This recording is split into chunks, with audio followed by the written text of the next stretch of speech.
Introduce our guest today, Vijay Bhambwani, the author and CEO of bsplindia.com. He joins us live in the studio with me. Mr. Bhambwani, welcome to the show. Let's first discuss on the oil prices here. Addition of 11 rigs, usually a negative sign. When I look at the inventory data, there was a surprise drawdown, and then again some mixed signals coming. From the Iran front, again, some sort of posturing by the US that perhaps they could be actually rethinking about the strategy in Iran.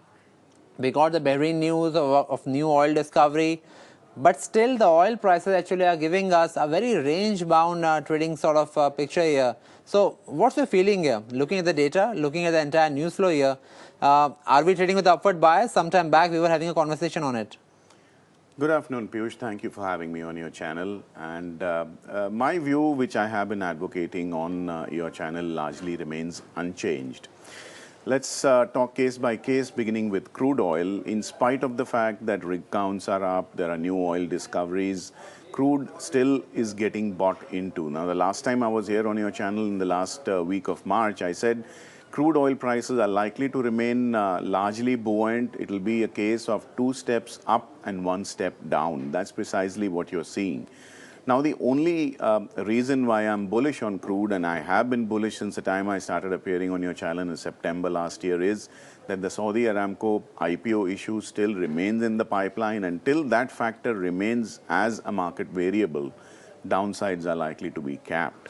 Now, talking about the upsides, like I said, 2 steps up, 1 step down. Net, you'll see month on month crude oil prices inching higher.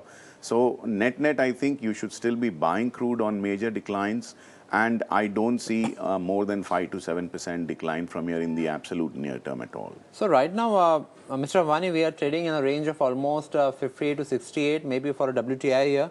Over the last almost 3 weeks, we have been seeing the range of 58 to 66, where again the WTI again starts going back again. So now, if month on month we are expecting basically an uptick here, so what are you looking at the WTI prices 2 months down the line? We're in April, maybe in June. Are we expecting the WTI to inch towards $70 here?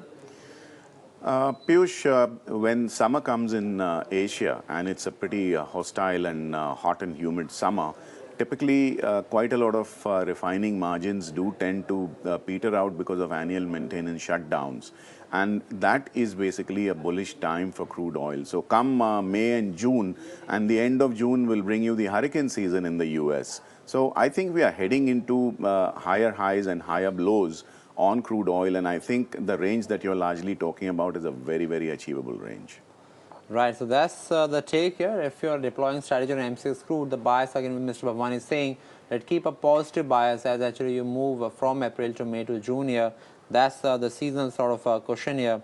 But Mr. Bhambwani, just one question before actually we talk about the precious metals here, is that what's the take on the natural gas prices also? Crude again, there is a very visible trade there, but natural gas prices have been moving all over the place. I won't say very volatile, but still there has not been a very serious unidirectional basically sort of a trend here. I agree with you completely. For the obvious reason of the Saudi Aramco IPO, the focus of traders is likely to be polarized or completely magnetized around crude oil prices. If at all, there is likely to be a very mild trickle-down effect of bullishness on natural gas. So you won't see the kind of bullish activity or the conviction on the traders on natural gas. When I look at my computer trading terminal screen, I don't see any sense of urgency in buying natural gas contracts in the international commodity arena. So I think the star of the energy pack is likely to be crude. Right, so that's the word here. Crude again basically is providing you a much more directional trend, is what again the data is also saying, and Mr. Bhambwani is saying here. And let's talk about the gold and silver here. What's your take here? We have seen the last 2 weeks of high volatility. The stock market has been all over the place. But looking at the gold, silver, and if actually somebody was expecting that perhaps this is the time, gold and silver prices, they should be going higher. There is higher volatility. At some point of time, the US VIX actually was around 35. Then actually it came down. Then again went up. Then came down. That's actually volatility. And usually the gold and silver prices, they thrive in this environment. Why it's trading in a range, and what's your actual overall bias on the base metals, on the precious metals here?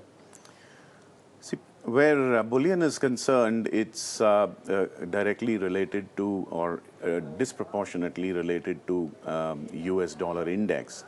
Now, I can sense a sense of urgency in President Donald Trump's moves here vis-a-vis the saber rattling and the rhetoric against China and with vis-a-vis the trade wars happening here. I think the US is likely to defend the dollar index very, very aggressively. Now, if dollar is likely to be higher, commodity prices beginning with bullion do tend to be under pressure, mainly bullion.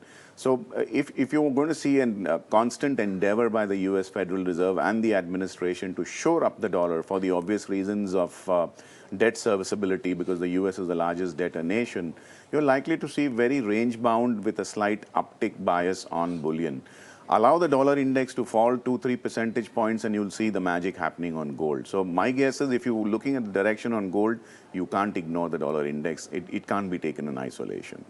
Right, and Mr. Bhambwani, there are one more point. The reason actually why I asked you this question was that because the net short positions as per the US, the Commodity Future Trading Commission, the CFTC, that actually net short position in silver has increased to a record level here, and also in the net long position in gold again has been decreased by the hedge funds and money managers as per the recent data here. So, Mr. Bhambwani, first of all, what's the difference between the gold and silver as per the strategy, the trend right now, and also reduction in the net long position in gold, does that actually, is that pointing out to a range trading, or perhaps the traders are believing that, as you were just pointing out, dollar actually is not going down anytime in the near term, and because of that traders actually they don't want to remain at a very high level of long positions here. But then also the difference between the silver and gold trend here. See, where gold is concerned, it tends to be more of a directional kind of a precious metal, whereas silver has a very high beta, relatively speaking, as compared to gold. So typically, where intraday volatility is concerned, in terms of relative comparison, silver tends to be 2 to 3% more volatile than gold. So while silver may fly all over the place, but net on a day-on-day basis, it does not make the same percentile moves as gold does. So you might see, like in the case of crude versus natural gas, you might see a lot of trader activity being polarized around gold prices on a net carryover basis on one day to the other. But silver positions, I think traders do tend to square up their positions by the end of the session. So while you might have intraday trading opportunities, I think overnighters are not showing that kind of undue optimism on silver. So that bias is likely to remain. And where 2018 calendar is concerned, I think that seems to be a little better as compared to 2017 for both gold and silver. Right, so that's the word coming on gold and silver here, and at present it's looking like that's how actually the hedge funds and money managers, they're actually looking at both the precious metals there. From there, let's put the spotlight on the aluminum here.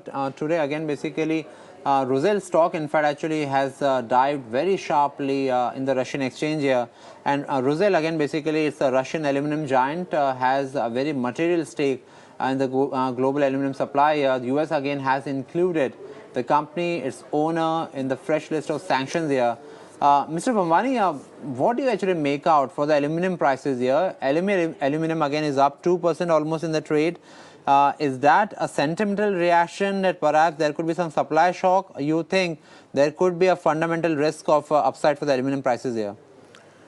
You see, aluminium prices have reacted very, very sharply downwards compared to the first week of January 2018. And the fall, though justified, was a little too steep and a little too fast. What you're seeing is a technical rebound, and bear market rallies tend to be a lot more vicious than bull market upthrusts. The kind of rally that you're seeing in aluminium today is not something that we commodity traders see on a routine trading day. Aluminium tends to be a very sluggish and lethargic base metal as compared to its peers. The fact that it's going up so sharply would tell you that this rally will peter out in the coming few trading sessions or maybe the coming few trading weeks. And the rally is unlikely to last beyond a fortnight at best. So make hay while the sun shines, but don't really carry too much of excess baggage in terms of fresh long positions at these levels. So what's the range you would be looking for aluminum here? Like what's the maximum downside actually you see for aluminum in the near term here? The recent low that you saw on MCX futures at approximately 128 odd levels should see a very near-term bottom. I'm calling it a near-term bottom. And the upside from here probably would be no more than 2.5 to maybe 3.5%. So that's the word coming on aluminum, and just some more numbers on the importance of Rusal here right now for the sentimental reaction of the market here. Rusal actually almost produced 3.7 million tons of aluminum in 2017. That's almost 7% of the world's aluminum supply.